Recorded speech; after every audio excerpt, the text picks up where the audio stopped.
Now, before we dive into the course content, I'd like to give you a teaser or a taste of what you'll be able to do by the end of the course. So this is going to be one example that's based on one topic that's covered in one subsection of the course. So by the end of the course, you'll be able to do so much more, but I chose to make a teaser on this topic because first of all, it's the last topic explained in the course, so you're gonna have to go through the whole course to know how to do this. Also, I think this topic can be used to make a really nice teaser. Now, because this is a teaser lecture, I'm not going to explain the technical aspect of how am I doing this, because I'm going to teach you how to do this as you go through the course. For now, just sit back and enjoy this lecture. And after this lecture, we're going to dive into the course content where you'll learn how to do things like this and much, much more. So we're going to try to hack into this Windows machine from this Kali machine. Now, this Windows machine is connected to the same network as this Kali machine. So this attack will work whether the Windows and the Kali machines are connected to the same Wi-Fi network or if they're connected to the same Ethernet or wired network. Now, as you can see, the Kali machine is full of weird text. That's because I've already executed all of the attack. So I'm listening for incoming connections here. I'm ARP spoofing the Windows machine here. And I'm running the script that's doing all the magic in here. Basically, the script that's running in this terminal tab in here can be used to convert any file that any person downloads to a Trojan made out of that file, as long as the person is connected to the same network as us.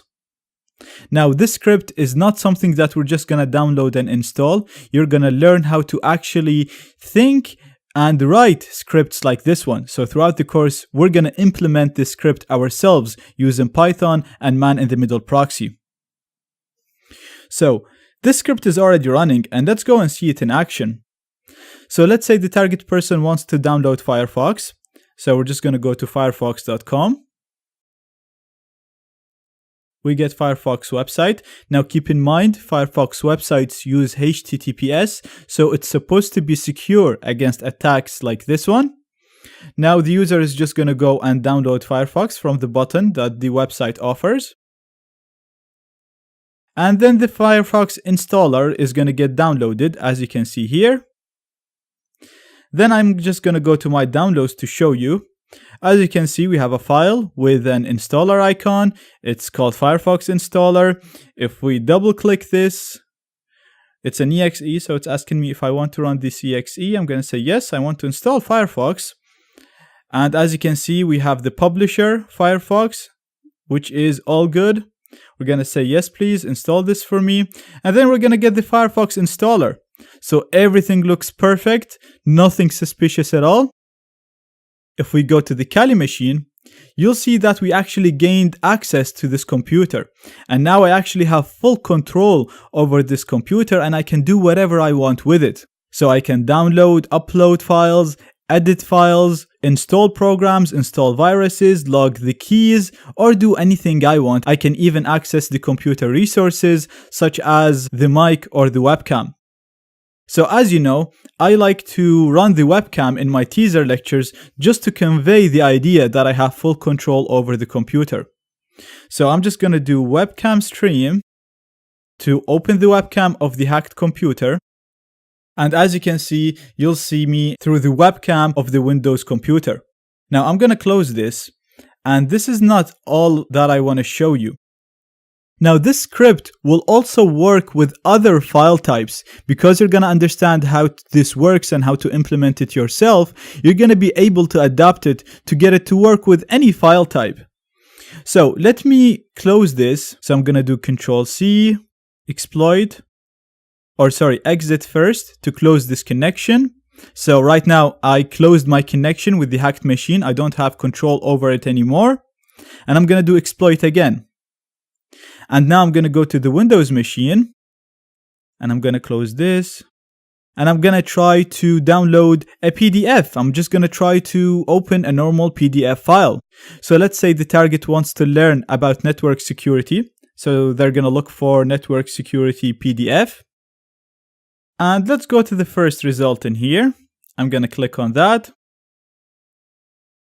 Now, as you can see, this got downloaded as a zip file. So if I go to my downloads, you'll see I have a zip file called security. I'm going to extract this here. And as you can see, I have a PDF book called security, has a PDF icon. If we double click this, we will get our book about network security, where we can learn about the different aspects of network security. But if we go to the Kali machine, again, you can see that we have full control over the machine. We got an interpreter connection. And again, just as an example, I'm going to run the web stream to show you that I got full control and I can access the webcam. And here we go. I'm accessing the webcam through the hacked Windows machine. Now, as I said, this is just a taste of what you'll be able to do. This is not everything that's going to be covered in the course. This is only covered in one subsection of the course, and you're going to understand exactly how to do this and how to write the tool that's used to run this attack. So you're going to be able to use the same knowledge to implement other man-in-the-middle tools that will run your own attack ideas. Throughout the course, you're going to learn a lot more than just this. And with everything that you're going to learn it in details, and we're going to break it down into small components so that you understand how they work and you can combine them together to run your own attack ideas.